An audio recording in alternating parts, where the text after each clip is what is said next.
Every episode's a hit, it's a guaranteed ball. So let's get moving, swing to the Flurry Sports Groove. Listen up and let your worries just snooze. Grab your popcorn, settle in, let's have a blast.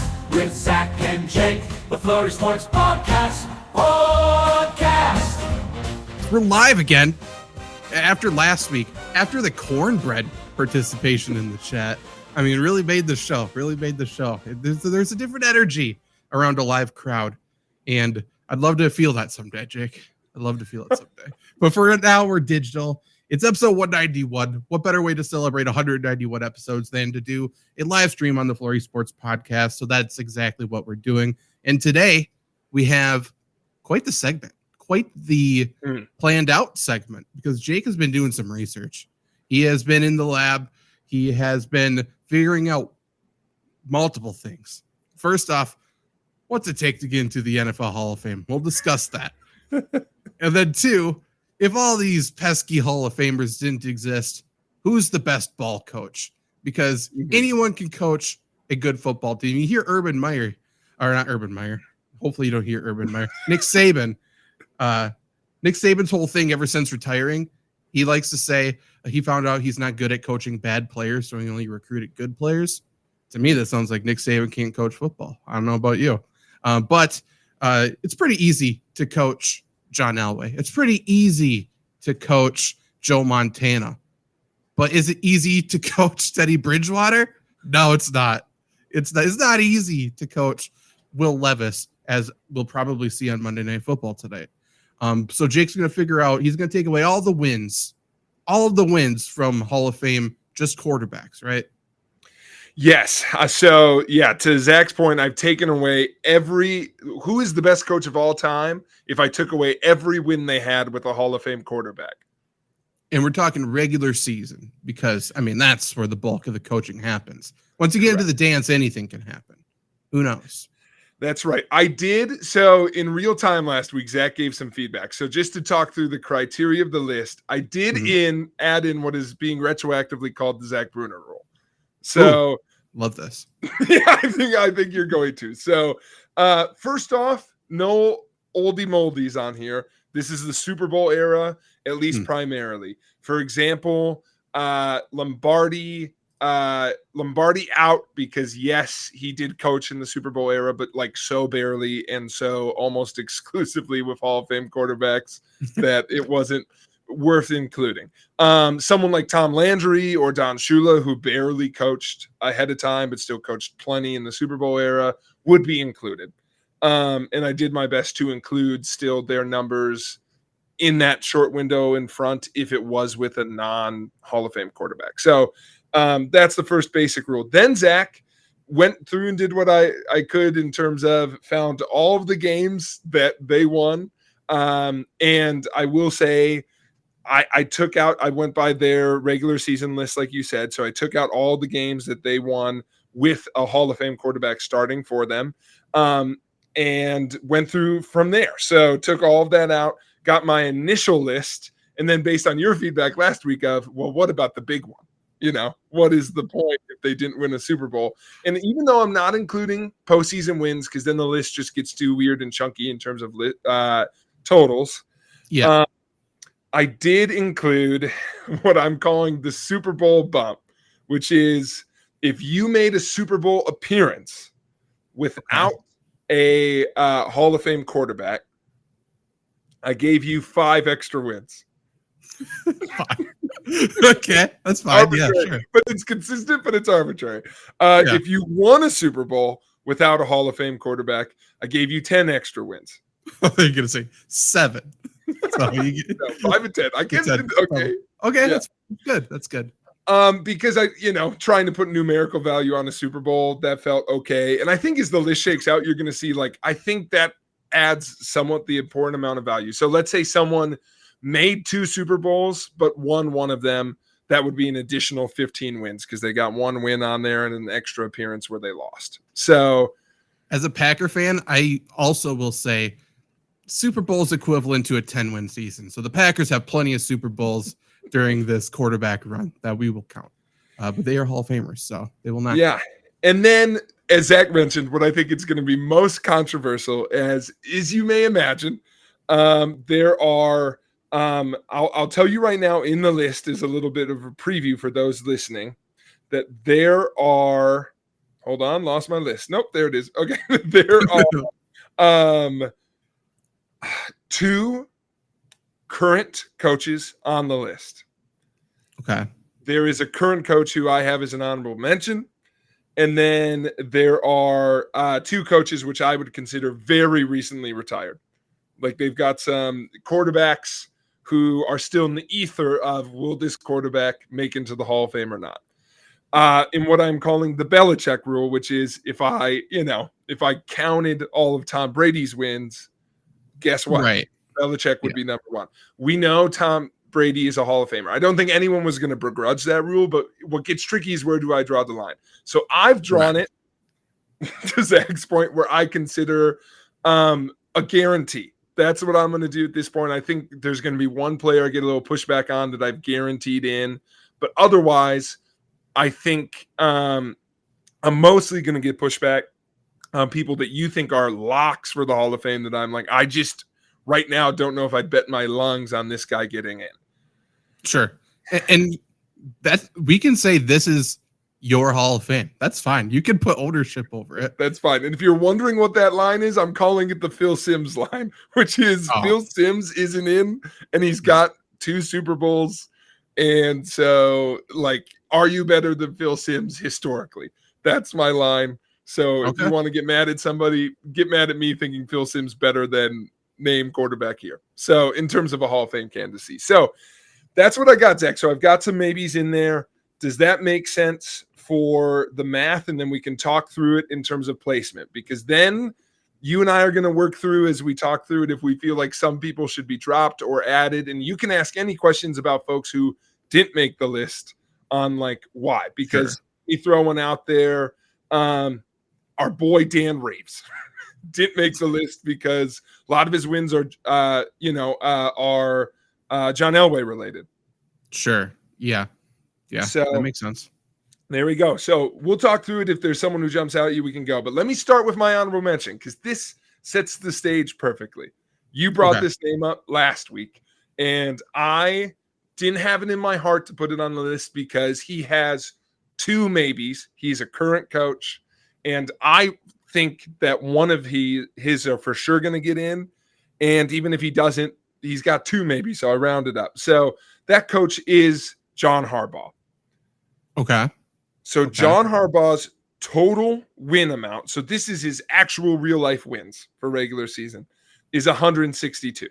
So right now, if you look at that list, John Harbaugh is 19th all time in the win column. He's obviously still coaching.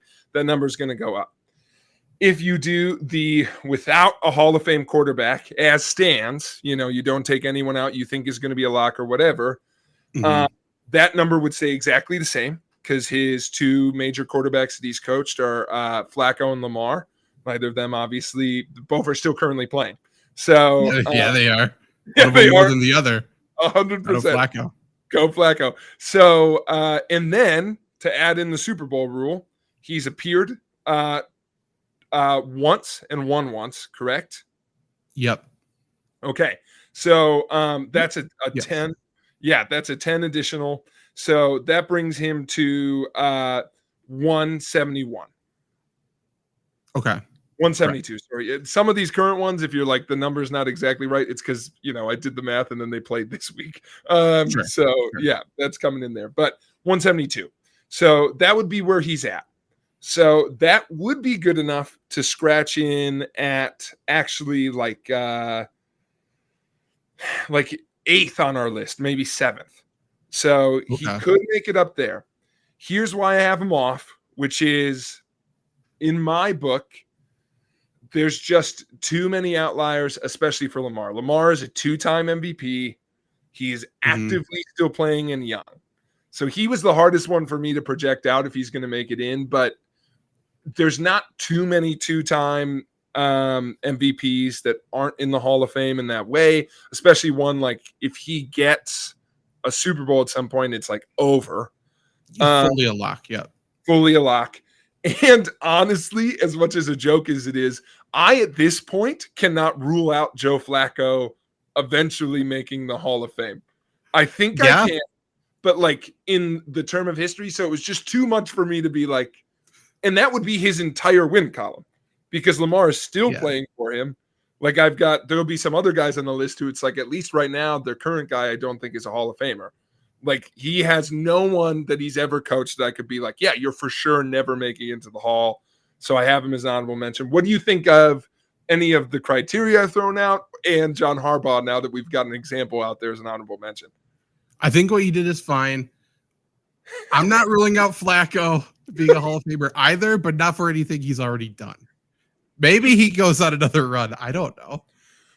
But given what he's done, he's not a. I don't think the way he's won a Super Bowl is enough because he didn't do anything other than win a Super Bowl. Like he's in the same. He's ahead of this person, but he is in the same sort of conversation as Dilfer, if we're being honest. Yeah, and then he's honestly going to get more credit. I think he's gotten more love in his appearances as like backup turned savior over the last couple of years. Like people are like more fondly remembering him. So I agree. I think what will depend is where does that line drop in the future of like I always think of comparisons. Like if Matt Ryan ever gets in, God will help us all. I think Flacco could. Yeah, like those two are peers. I never know where to draw the line on the Ravens are a young team. So do they get more? We're going to get into that more specifically exactly with a really good example in a little bit. But, so does he get in because he's a Raven? So I don't know. So that was an honorable mention. That feel good before we get into the official top 10 here? Yeah, I think that's fine. Lamar truly is a wild card. Like in terms of grading this, it's impossible to do. Yeah. And I liked having that honorable mention because I think between that and 10, we get the two parallels of where my brain had to go in making this list, which is number 10 is someone who, for the most part, I think if I threw this out, and I kind of mentioned to you last week, so you might remember what I said, but if I threw this name out there, I think he's the quintessential. This coach was so good, never made a Super Bowl, I don't know if folks would even associate him with the guy that I do think he had that's going to make the Hall of Fame. That's Marty Schottenheimer. Okay. So Marty's number 10. His win total is in real life 200. His win total with this is 154, subtracting San Diego's finest Drew Brees. Yeah, that's true. Yeah. And again, now folks at home, we talked about this briefly last week. Brees is a lock to me. He is. Yeah. So Super Bowl winner and MVP is going to have a ton of passing records. Think he's in. Right. And new records. Yeah, 100%. So think he's in. Weird to think of Brees in San Diego for that time. And honestly, that was a bigger chunk of Marty's wins than I would have guessed. He was in San Diego longer than I remembered.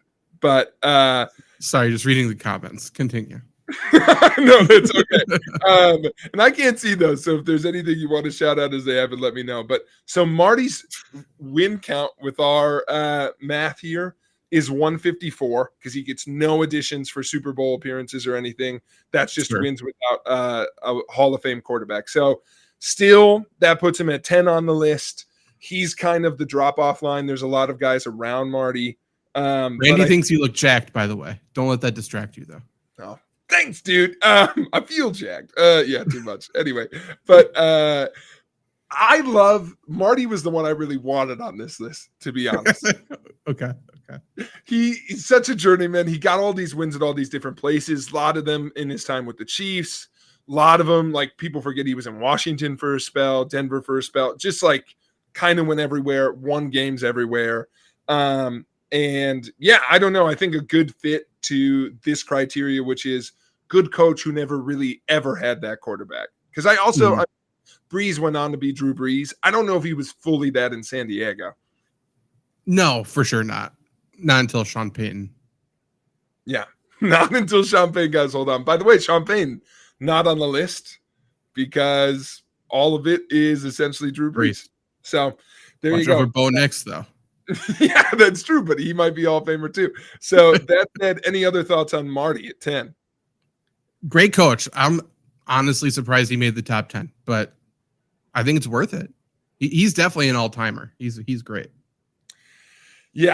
Yeah, he snuck in there. There's some ones that we could argue that maybe should have replaced him. Like I said, Harbaugh could have for sure knocked him out. Now, here's where the list I think gets pretty clear cut. Here's the guy who, spoilers, lost the most wins, who still made the list, which is we got rid of Don Shula, because Don Shula, by the way, sneaky. I think he looked the worst from the math I did, because he had 3 Hall of Fame quarterbacks over his career. Unitas, sure. Bob Greasy, and Marino. So, yeah. He knows how to pick them. Belichick, gone. Now the guy who was number 5 on the all-time win list, Tom Landry, still makes it in. He, in real life, has 250 regular season wins. He dropped all the way down without Roger Staubach, though that is his only one. Danny White hasn't made it yet. That's a lot of his other ones, but he's not in as of right now, and it's been long enough. Like Danny White hasn't been yet. Maybe he will, maybe he won't. But he's at 166. But that's no Super Bowl editions, because he never made a Super Bowl or won a Super Bowl without Staubach. Right. That makes sense. He's a top 10 guy. So I like it. And yeah, you got to get rid of. It's just Staubach. That's the only one you can get rid of. So I think that makes sense. He is. I also did a little fun thing of like the percentage of their wins that represents. He's by far, I'll give a hint that like the Schottenheimer was actually like the third like lowest. So like a lot of the other guys on this list are 100% of their wins remained intact. Only 3 guys appeared on the list, and it's like Schottenheimer was 77. One other guy who's way further up on the list, 71% of his wins appeared. And then Landry's all the way down at like 58% of his wins appeared, just because he just coached so long, so many wins. So I appreciate that he literally just accumulated so many that he still had to make it. Sure. Okay. Guy who almost made in that category, just to slowly reveal who didn't make the list, Chuck Noll, Steelers legend. Terry Bradshaw played just a little too long. Yeah. A lot of people say that, actually, not just for this criteria. Yeah, 100%. And then guess what? They still won games because he was playing for the Steelers. So there we go. Number 8, Zach, and in my opinion, where the list starts to get fun. Because number 8, my favorite, your favorite, with 173 real life wins. That's right. Jeff Fisher. Yeah. I mean, no Hall of Famers, right? Unless no Hall of Famers. McNair's is only maybe. Or McNair, sorry. Who's not going to make it, you know? Yeah, I don't think so. So, yeah. I mean, he's consistent. He's not the, he's going to be there. He's going to punch his ticket to the dance or be just outside of it. He's going to come down to that final week. He makes it interesting. The NFL needs more NFL needs more Jeff Fishers. Let's be honest. Yeah, if you took their actual win percentage, he's for sure the lowest on the list. He just kept coaching and kept, to your point, doing like 60% win seasons. Like, there you go. He's above 500, did it again. He does get 5 additional wins for appearing in Super Bowl with the, I think, first year ever Tennessee Titans. I think their first year not being Houston. So, the Music City Miracle. So close. So close. So close. That would have bumped him all the way up to like 5th place on my prestigious list. Yeah. We get tight. So to go through like my ranking of like this wins without Hall of Fame quarterback list, his number for my list with those additions in there is 178. Landry is 166, 154. Once we get above him, everyone all the way to the top is within 10. Jeff, let's stop coaching in the UFL. We need to get his ass back in the NFL. We talk about all these coaches like, we're recycling coaches. Jeff Fisher's not even getting a call. And he's a top 10 head coach all time, according to our list.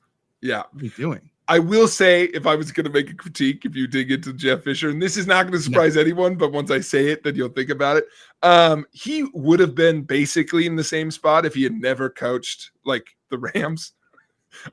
which is a little bit of a bummer. Like he goes to the Rams and the Bradford years and everything. He basically makes no ground in the win column. So that's a bit of a bummer. Like Yeah. he had another 10 years where he didn't really ever scratch and claw any wins. So that's a bummer. But he Marvin Lewis'd it at the end a little bit. He had 1 or 2 years of Jared Goff. He had Jared Goff for a second, didn't he? Yeah, he had 1 year of Jared Goff. God. A lot of years of Vince Young, a lot of years of McNair. Those are the bulk of his wins. So, no, he's kind of in there. And then the guy, I'm not going to lie, the guy I root for the most on the list, because this dude, straight up, he's the only one without no maybes, no Super Bowl appearances, no Super Bowl wins. Straight up, this is how many games he won. No funny business. At 184 wins is Chuck Knox, who I brought up to you last week just to be like, do you know who Chuck Knox is? Because Chuck Knox got his wins with the 70 Rams. Coach on 3 teams, but the bulk of his wins comes with the 70 Rams and the 80s Seahawks. So the Craig Seahawks, just the grossest teams. But even honestly, he almost loses no wins if you even count like playoff wins, because the playoffs were bigger. He barely made it in. He's got some with the 70s Rams and like Eric Dickerson, but not much. So he sneaks in, but just straight up, he's the 10th winningest coach of all time. Just a coach that's like, I think he's a trivia answer. Like it's like, do you know who Chuck Knox is? And it was fun to see him make the list, because this list was for him. Like if I have to discount everyone else's maybes, I'd give the trophy to Chuck Knox. For sure.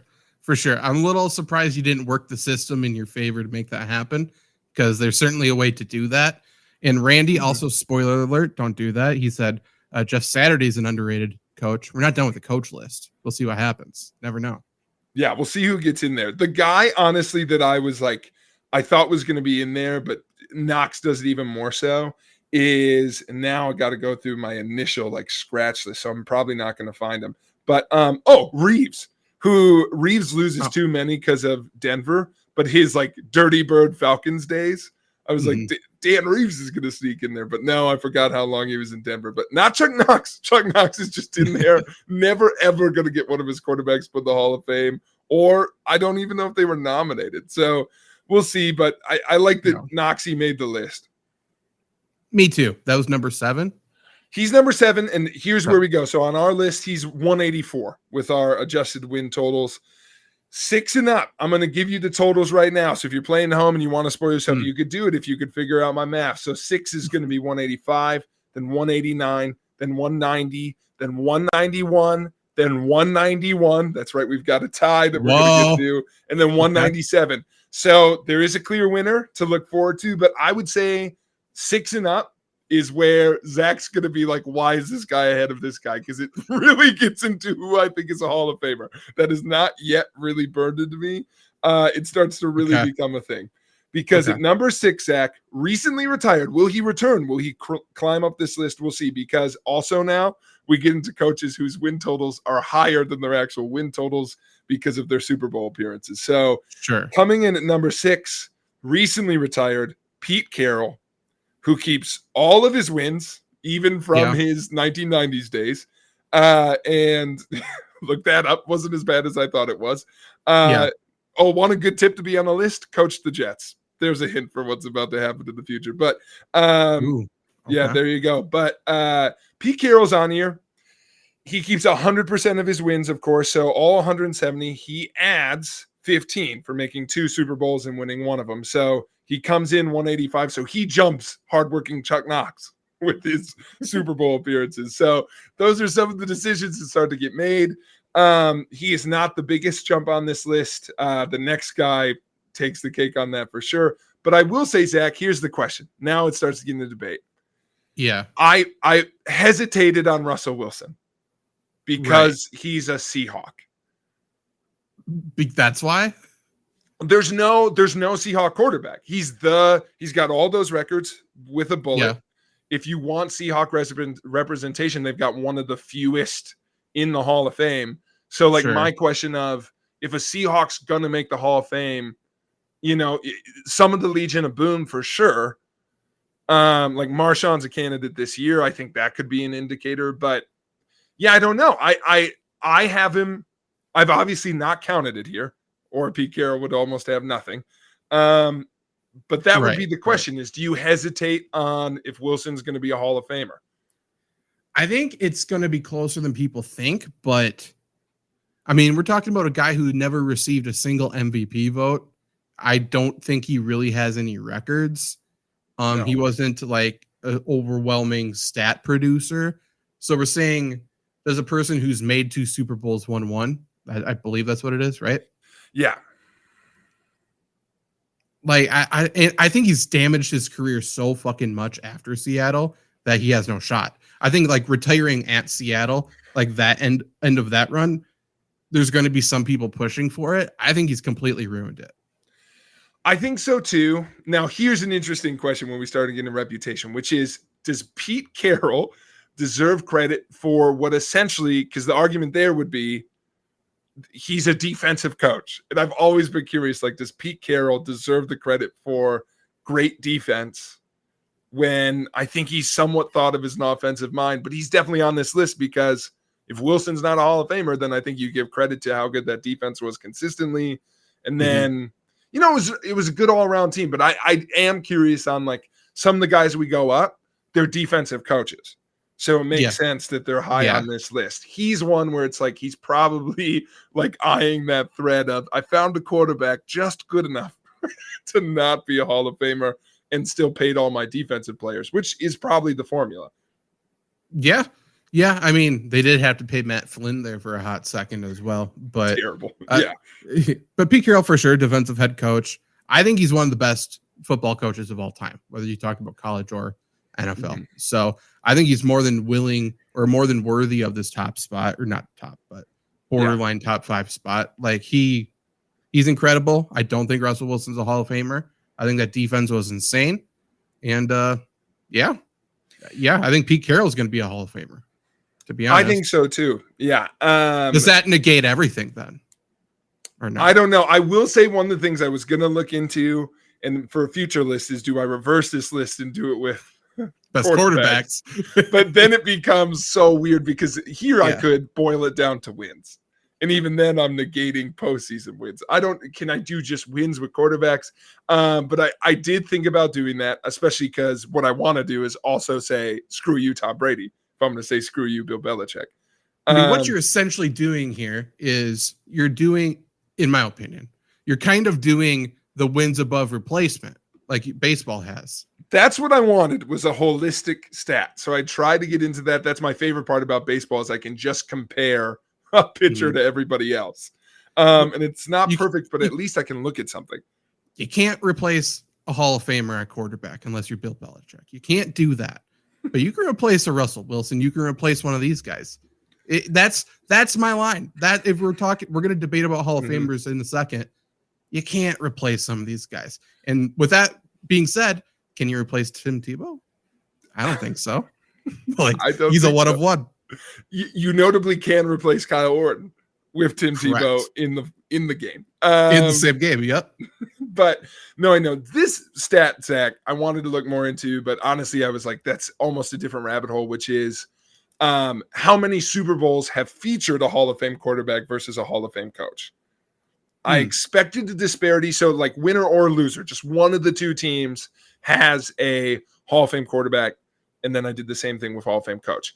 5 up to this point, and this again, clear cut. If you start counting Lamar's and things, it gets different depending on which way you go. So by my same criteria that I made this list with, I had 5 Super Bowls all time that didn't have a Hall of Fame quarterback in them. So pretty low. And again, we can do that, the almost separate show sometime. By my count, that was tied, or it was like 5 to even 4 going through the year 2000 that didn't have a Hall of Fame coach. A lot of those coaches, like even if they didn't win a bunch, like how many Super Bowls did the Landrys and the Walshes appear in, if you think about it that way. Since the year 2000, that number went from 4 all the way up to 12 that I have Okay. as like, maybe you're not a Hall of Fame coach. Now that also got harder for me to be like, is John Harbaugh a Hall of Fame coach? You know, it like gets in that thing. What made it a little trickier is like, it's basically look at Super Bowls that don't have Bill Belichick in it. And then Yeah. figure it out from there. So I thought that was a little telling. That's like, okay, Hall of Fame quarterback maybe is a little harder to win with, but it just gets tough. So I was looking at things like that. But Zach, I wanted to get into who I think is maybe going to be the guy by the end of this discussion you are going to be arguing is the greatest coach of all time. Okay. Great. Because he, on the all-time win list, I should have said Carroll's 14. He's tied with someone else coming up. He's tied with a few different guys. But number 6 on your list, correct? Number 6 on mine, you know, number 6 in the people's hearts. He's number 14 on the all-time wins list in real life. Number 23 on that regular season wins list, but number 5 on my list because he jumps all the way from 154 wins in real life and without a Hall of Fame quarterback because he never had one. But his Super Bowl number, Zach, with 3 Super Bowl wins without a Hall of Fame quarterback and 4 Super Bowl appearances without one, Washington's own Joe Gibbs jumps all the way from 154 to 189 because Joe Theismann and Doug Williams are never making the Hall of Fame. No. But he rode Riggins, Big Diesel, all the way to 3 Super Bowls in an era where you could do it. And now I want to hear the argument of, should he win this list? Because win total, he wasn't on there. When I did the Super Bowl thing, obviously he jumped all the way to top 5. I was arguably like, and by the way, could technically be number 2. He's not number 1. That guy's clear cut. But all the other 3 in between him and 1 have maybes that you could argue write him off this list. So true. If your argument was championships are what make you the most successful coach, then without a Hall of Fame quarterback, Gibbs is number 1. And it's crazy. But I'm curious what you think about that because he's also, like I said, he's not top 20 all-time wins. So it's a big jump by my arbitrary numbers. Well, he was able to win a ton of games all time and win championships without a Hall of Fame quarterback. All these other guys. Last year coaching, there's a gap in here, but his last year coaching is 2005. Yeah, it's not that long ago. No, I'm just saying, but he started in the 70s. Like he also just was one of those, like, I'm just going to coach forever. I mean, sure, but you only get the opportunity to do that if you can actually win. True. Like, there's no, of course, I can't even comprehend how not winning a Super Bowl is worth a fuck. Like, I don't get it. I truly have no clue. If we're not winning, we're not trying. I don't understand. But regular season wins are fine for people who like to, like, if you at home are thinking like, I just want my team to go 9-7, 9-8 now, make the playoffs. That's all we want. I want a competitive regular season. I expect your favorite unit in gym class in high school is when you treaded water. Like you're not trying to go anywhere. I just want to stay above water. Yeah, I'm hoping not to swallow too much of the pool water. A little bit's fine. But then we'll, go to math class and smell like a fucking pool and be fine. But like, of course, Super Bowls. If we're not, I don't get it. I truly don't know. But yes, Gibbs, I'm sure is number 1 on my list when we're done. I'm sure. Yeah. He's also like the other skill you're going to see in those above him is finding the pretty good quarterbacks. Sure. That is a skill. And by the way, that's basic economics. Yeah. Like in one of my most memorable moments of college in terms of class was my economics professor coming in and saying, if you're in a 90% or above, you get an A, 80% or above, you get a B. And then he said flat out to the class, if you get above a 90%, I think you're stupid. Like, why would you even try to go for a 92? There's no point. I'm not going to give you a better grade. And I think that would be the Gibbs strategy because he had a decade where it was just like me or Shula are winning. He's got more Super Bowls than Shula. Yeah, he does. And it's like that quarterback comparison crazy. So it's like that would be my thing. Is like if that was a 1v1, give me Coach Gibbs all day. In that comparison. Yeah. So if you wanted to make this the most valuable coach list, it's hard not to say he's not in like the easy number 1 discussion. I'll be curious when we get to 1 because he's also a bit of a unicorn. but keep him there. I think we're very much going to be tempted to move him up the list compared to number 4, but I kept my data so far. My integrity is solid, so I have not moved him up, even though I wanted to, because at 190 with my adjusted win total, adding 2 Super Bowl wins in 2 Super Bowl appearances to a real life total of that would be sorry, I wrote it down wrong. So that is 170. So he jumps up from 14th, tied with our friend Pete Carroll, all the way up here to 190. It is the controversial, because is his quarterback a Hall of Fame or not? It is New York's finest, Jacksonville's finest, Tom Coughlin. Mm-hmm. How can you not say Eli Manning's a Hall of Famer? Because I don't know. Apparently, I'm in the wrong on this. I don't think so, because I think he's Joe Flacco, but he did it twice. Yeah. Like, and maybe that's the line. Again, my line is Phil Simms, and to me, Eli Manning is Phil Simms. Leroy Butler's in the Hall of Fame. He's in the Packer Hall of Fame, isn't he? He's in the NFL Hall of Fame. Oh, I don't know, but I didn't use the Leroy Butler line. I used the Phil Simms line. And NFL is not the hall of the best players. It truly isn't. And you can take Dion's phrase of it's not the hall of good, whatever. The NFL, more than any other league, it's who tells the story of the league, because our story is the best story. That's all it is. And Leroy Butler invented the Lambeau Leap. Without the Lambeau Leap, that's a huge gap in the NFL's history. That's something they love. That's why he's in there. Eli Manning beat the 18-0 New England Patriots. That alone pretty much solidifies it. The fact that he knocked off Belichick twice is an automatic. He's going to be first ballot Hall of Fame. And his last name is Manning. I understand in terms of who's the best player, who's even good. You can argue Eli Manning's not good, but he is question every other guy I've said isn't a Hall of Famer coming up, though, which is why maybe I'm most begrudging. Here's my argument against, here's my argument for Tom Coughlin.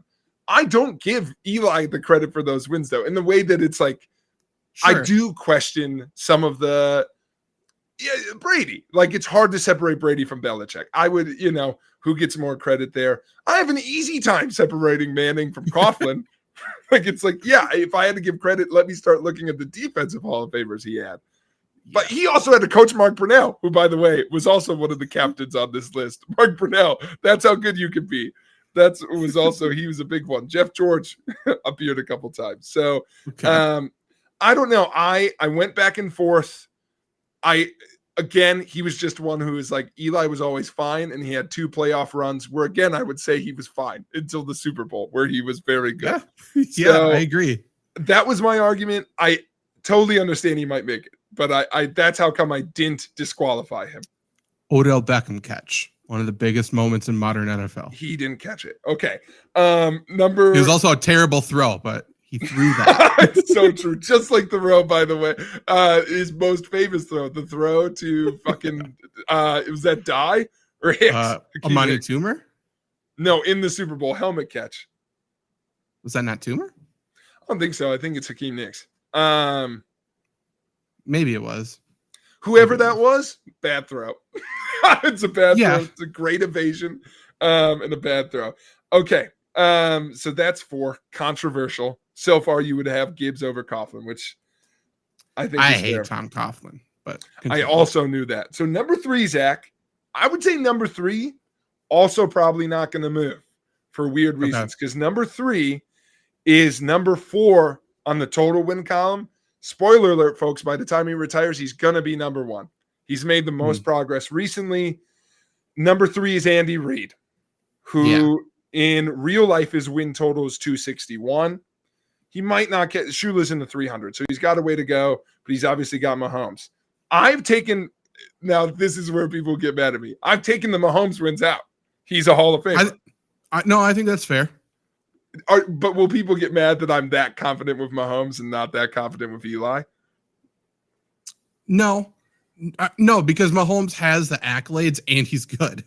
Eli has the accolades. He's part of the history of the NFL. Okay. But, There we go. Yeah. So, well, good. That makes me feel a little bit better. But Mahomes is obviously out. So he actually drops all the way. Like I've cut out, he only retains 71% of his wins. So the Mahomes stuff is big, but he keeps the before Mahomes Chiefs numbers. And I don't think McNabb's making it. He's not. Yeah, so he's still a candidate. It's his second year on the ballot. I don't think he's making it though. So his adjusted number without Mahomes, he still has one Super Bowl appearance. The McNabb Eagles made it once with McNabb's on the ballot. McNabb's on the ballot. Second year on the ballot. Yep.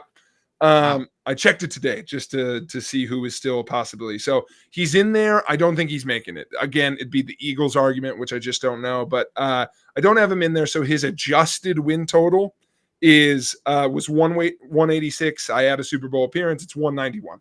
So he sneaks in one win above Coughlin, 2 wins adjusted above Gibbs. But that is the opposite of what's going to happen in real life. Andy Reid in real life, he's going to climb this ladder.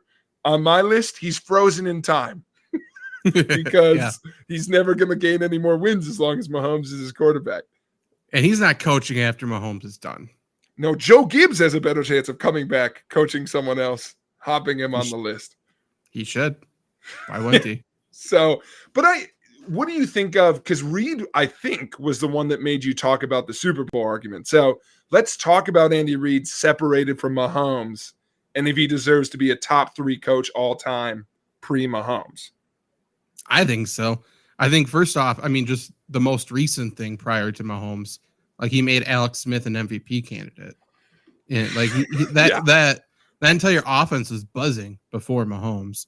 And Mahomes just took it to another level. And then Travis Kelce was Travis Kelce before Mahomes.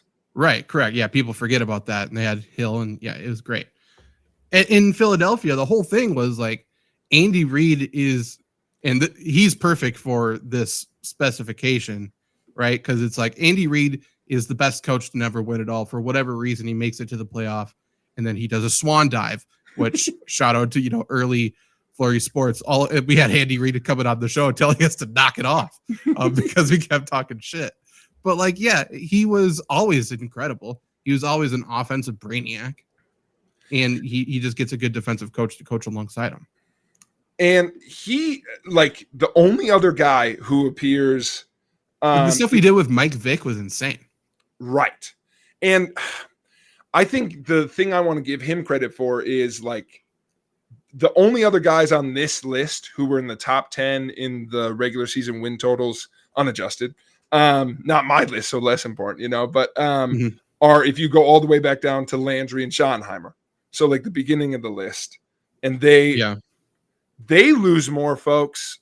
Andy's going to end up losing more because the home gnomes are going to go better. But for him to be this much further above them, I think is telling when he's 4 on that list. So I think just truly great. And he found a Hall of Fame quarterback, which is going to solidify it. But maybe that's the difference between him being considered like a Marty Schottenheimer, but a better one. Yeah. So no one's going to be more upset if Donovan McNabb makes the Hall of Fame than Andy Reid now. That's true. Honestly, probably in real life too. So we're on to our top 2, Zach. So I mentioned this earlier. Number 2 on my list is tied. It is also 191. Okay. And it is also, I think, the name that was on the tip of your tongue last week, probably the most controversial placement because he is current, which is why I gave him the thing, because his current quarterback is not a Hall of Famer. So he's going to pass Andy and did this week technically. So, or no, he didn't because he lost, but it's Mike Tomlin. Mike Tomlin is 191. Obviously, the controversial pick is on one end, do you put him above Andy Reid? Because then you have the argument of, but Mahomes versus Big Ben. And of course, the elephant in the room is I am currently not counting Big Ben as a Hall of Famer. I will say, because he loses none. That's the argument. Sure. I've got Mike Tomlin losing none, which means not only has he lost no Hall of Fame wins ever, because in my book, he has not had a Hall of Fame quarterback. he's also actively coaching. He's the only one who's going to keep racking up this total with the Fields-Wilson combo, and whoever he has next. So on one hand, he's for sure going to be on top of this. Before I thought of Big Ben as a Hall of Famer, I'm like, he should be number one, because if I do this at the end of the year, he will be number one if I don't count Big Ben. So I've kind of hedged my bets and put him 2 for now. And I will say, you being like Eli is a concrete Hall of Famer has shattered all my confidence that Big Ben is not a Hall of Famer, because he's better than Eli. However, he was worse to women. So I don't know where all that math cancels itself out. In your book last week, you said Big Ben is a Hall of Famer. Do you still think so? Yeah. I even just brought it up. Like, okay, so he's got 2 Super Bowl wins, obviously. So that's already like a big check. Yeah. He led the league in passing yards twice. He was a 6-time Pro Bowler. He has the NFL records for most games with a perfect passer rating, most 500-yard passing games, most completions in a game, and he's tied for most wins in a season by a rookie quarterback. Like, you forget how insane he was as a rookie. So like, he's a Hall of Famer. He has to be. Bad to women. Maybe that'll keep him out. Don't make that part of your criteria, because we got to take out a lot of Hall of Famers. Yeah, true. We got to go back through. I got to give credit to I got to redo the Terry Bradshaw picks. Anyway, I agree. I think it's hard.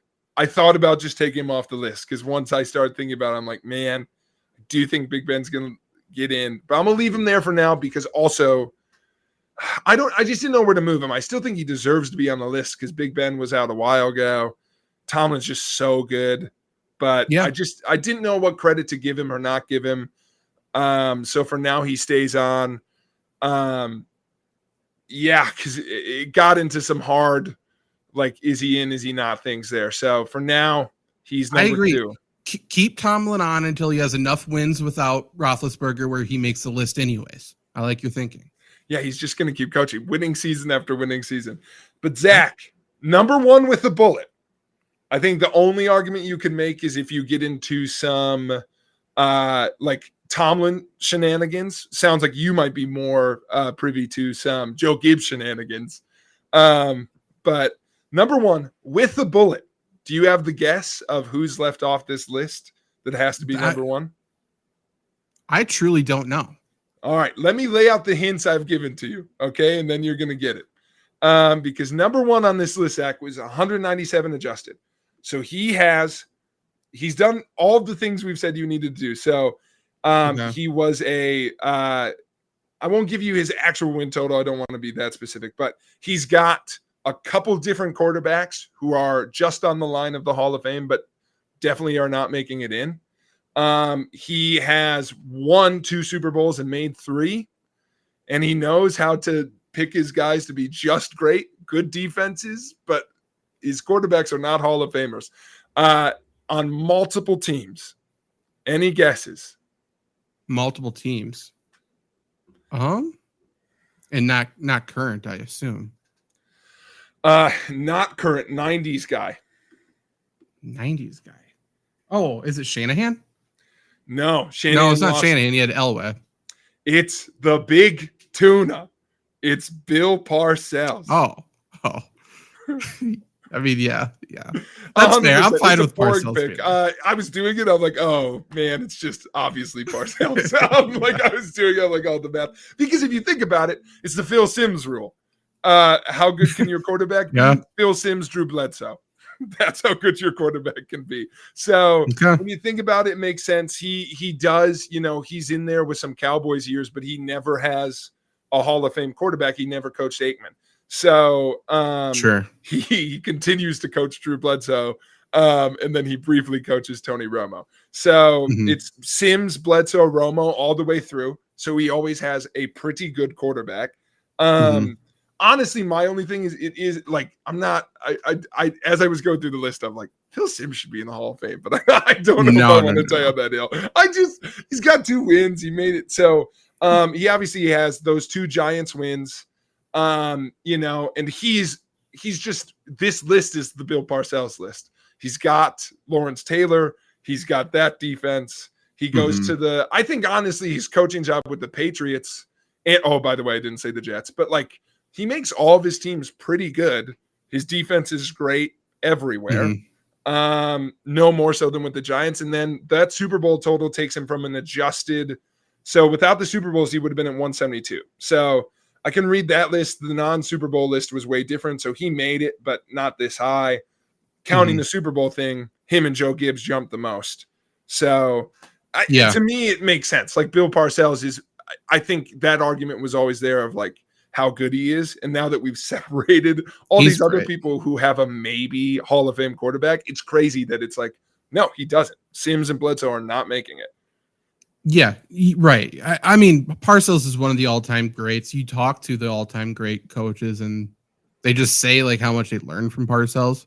Like his stamp is left on the NFL forever. And like just the current NFL is insane with how much like he's affected it. So yeah, for sure. Like he's for sure. He deserves number one. Gibbs maybe number two.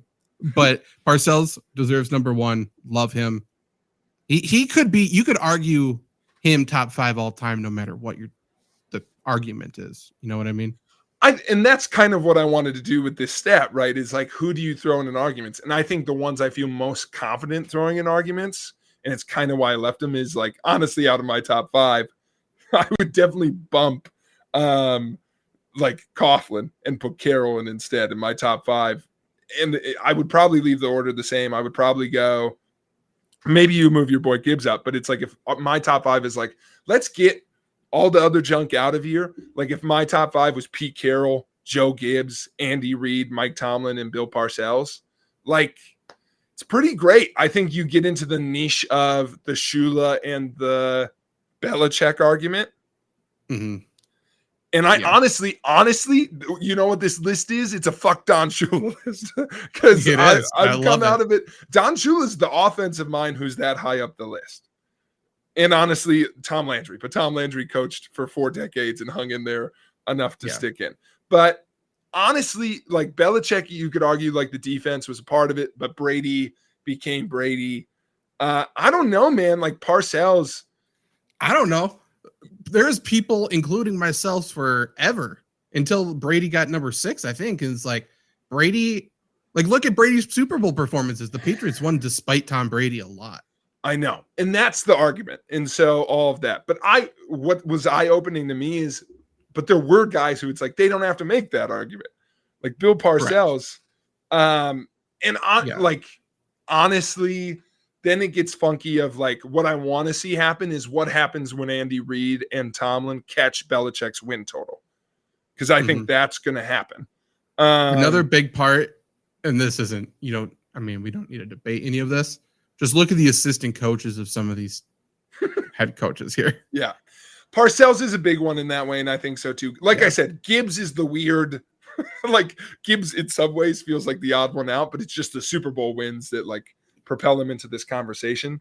But that's fun too. If you were going to not do the Super Bowls, just so folks don't know what that list would have looked like. Without that, I had the list made, and that list was number 10. Did I also get rid of Harbaugh, or did I have him in here? No. So in that one, my honorable mention would have been Marty, because he and Joe Gibbs have the exact same win total, but I gave the nod to Gibbs. That's what made me think of it, because I'm like, well, Gibbs had way more postseason success. So he's in there. Then number 9 was Harbaugh, but he's going to pass a bunch of people. So this was my wins list. All I did was take away their Hall of Fame quarterbacks. So Harbaugh is 9. Landry is 8. But again, Harbaugh is going to pass a bunch of these people. Then it would have been Pete Carroll, tied with Tom Coughlin. Okay. So those two, perpetually rivals. Then Bill Parcells. So Bill on this list would have been 4 or 3. 5. 5? Okay. He would have been 5 because he'd been at 172. At 173, famously known as better than Bill Parcells, Jeff Fisher. So I kind of like this list too. Better. Yeah. Then Tomlin. Okay. So again, same Big Ben issue as before, but he's in there. Then 184, he was going to be the hero of this list before I did the Super Bowl thing. 184, second place is Chucky Knox. Okay, yeah. My true that's hero. better for him.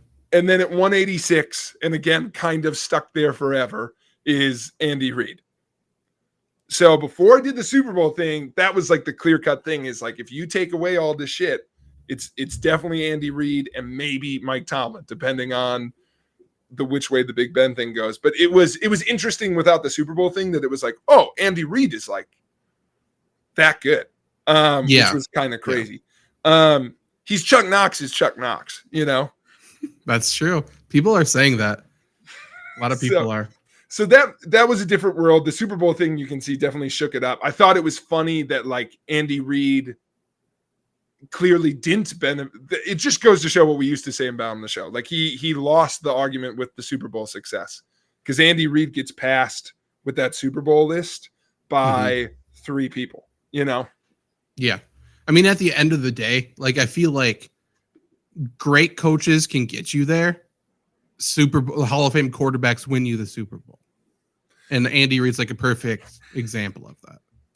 Yeah. So I think so too. And I think it's also interesting of like, would you rather have a great coach or a great quarterback? I think from what I saw, your odds of perennial success, like, I don't know if you can super separate the two because again, at some point you're riding some guy's coattails. So if you know, and I see Randy in our comments has worst coach list. What I do want to get to someday is like, well, he's in the comments a lot. We'll go over every single one of these over the course of the next 3 months. That's great. My only thing I was going to say, I do someday want to do a coattail list of like who is just here because of the other guy. And that I think is always what we wanted to do with the Brady Belichick conversation is who's on whose coattails. But there's some of these guys where it's like, I don't know, Don Shula, should you be here? I don't like, or are you just a quarterback whisperer? Yeah, he's whispering like, I'll pay you more money if you please just stay. Yeah, it's just like, yeah, we'll go forever. So I don't know, because it's like, if I was going to get in there, the guy that I like wish I could have put on the list is like, you know who's going to be really high on my coattail list when I get to it? Fucking Terry Bradshaw. Oh, yeah. Because he robbed Chuck Noll of this list. Chuck Noll should be on this list. And I had to take away all his Bradshaw wins. Yeah, Bradshaw was just there for a good time. He had the defense. He had Chuck Noll. Like, what are you doing here? I don't know. 100%. Another one where it's like again, that I think no one would argue with us about Terry Bradshaw. And that's how I sometimes still feel about Tom Brady. Me too. And honestly, this is wrong. I'm going to end on something I was wrong on. I really had a hard time with the Vikings because I really wanted to give credit to Bud Grant because I was like, is Fran Tarkenton that good? I was like, come on. I love Bud Grant.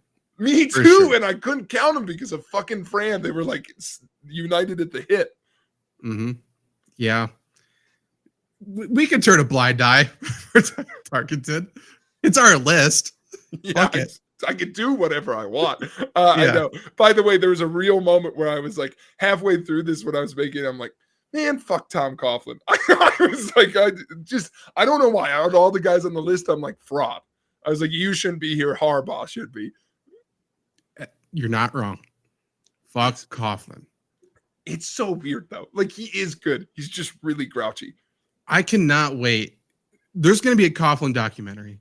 You can mark my words. Everybody hated the motherfucker. Everyone hated him. It's more than he was just grumpy, more than that he was just racist, more than all of that he treated his black players like actual filth, all of which was true. There's something more. I can guarantee it. There's something underlying here. I know. By the way, it was gross finding out that like he was like the first Jags. Like he's the originator of the Jags. Yeah. Like, and he came honestly, I've got a lot of ideas for creative, like essay form content I want to do. Let us know which ones you want to hear, but I'm going to throw a little meat out to the base. I do think a history of the Jags coaches is kind of wild at this point. I mean, it's a pretty new team. We should do like an entire Jacksonville Jaguars history, like of that organization, what they've done and how they've continually self-sabotaged. Because it was even looking at the Coughlin years of like Del Home and Brunell, I was like, Mhm. what a wild time. And then we get into like, that's the same, like getting into Urban Meyer. Who's the top 3 Jacksonville Jaguars quarterbacks of all time? And Oh. you cannot tell me Blake Bortles is not at least number 3. I think he is. I think he is Gerard? because I think I listed the other. Oh, no. Yeah, I forgot about Gerard. So, I mean, it's probably Gerard, Brunell, and Delhomme, right? Is it? I don't know, man. Trevor Lawrence? Arm talent? I think everybody is suddenly realizing Zach Bruner's not the crazy guy, okay? Weird. Like, maybe Trevor Lawrence stinks. And you know who else I know is firmly in my corner? Fucking Doug Peterson. He hates him. He hates him. Here's Did a you list see his we press should do. conference? Oh, that's so true. Sorry, I don't want to skip past that. No, Doug Peterson hates him. Doug Peterson Hates him. also, let's do a video list sometime about the cursed existence Doug Peterson has had to live out. As they're calling for Sirianni's job in Philadelphia, I was like, you fucking fickle assholes. You had Dougie P. Fire Sirianni. Sounds like Jacksonville's going to fire Doug Peterson. Let Doug go back, please. He deserves Somehow it. in all of that mix up, Urban Meyer comes back to Jacksonville. What would happen? Because like they lose a lot of football games. Well, do you bring him in and argue that it's like Trevor Lawrence argued for him? He's like, you want to fix me? One more time. I mean, what would be, or they hire Dabo? That I was gonna say, what would be funnier for our show? Urban Dabo, another round, or Dabo? It's gotta be Dabo, right? Dabo needs a change of scenery. Dabo God called says he doesn't believe in the transfer portal. He doesn't bring in any transfer players, which is insane. Is he gonna boycott free agency? That's fun. No, let Dabo be GM. Dabo's a hypocrite, so I think. You're right. You're right. Yeah, so I think you'll be fine. But what I was gonna say, here's a list. Randy, you're asking what's Jake's list for a future show. Zach, you and I are gonna work on this. You tag team this on your own time. Who is the worst? Let me get this wording out, and then I can fix it in real time. Who is the worst best player of a franchise ever? Like, if we went through every team and we're like, yeah, this is your best player of all time. Which of these franchises? It's like. Your best player's Mark Brunell. I got you. You know what I'm saying? Like, it's like, who's the Jags' best player of all time? And is that the worst best player? Because, like, I think there's so many teams where it's like Packers, I've got no idea who I would pick. I can tell you they're better than whoever I would pick for the Jags. Because it would get tough and sticky up top. But what I really want to do is the bottom of that list. Because I really just want to fight out, like, who's Pro Football Reference gives a numerical value for best players, and it's just what I believe, just what they have done for that team. Okay. Yeah. So I can switch it for the Packers, for example, it's Aaron Rodgers. He's 5 points better than Brett Favre. Willie Davis, number 3. I kind of like that. I think that's fair. Let's see if I just type in like Chicago. Will that bring it right there? Okay. So Chicago's best player all time. Who would you guess? Sweetness. Walter Payton. Yep. Not by much. Walter Payton is 8 points higher than Mike Singletary. Yeah. And then Urlacher is number 3. So I think that would have been my guess. Okay. Okay. So Jacksonville. Who is the guess here? I have it here. I wouldn't have guessed him. And I'll tell you, it's a wide receiver. And it's probably not the one you're thinking of. I've got no idea. Not a current one. I can't even guess it. It's Jimmy Smith. So there's your answer. Who's the worst best player of all time? We found it. That's funny, isn't it? I think that's a funny thing to go through sometime because they're up there. Like, who's in the discussion? Texans? But it's JJ.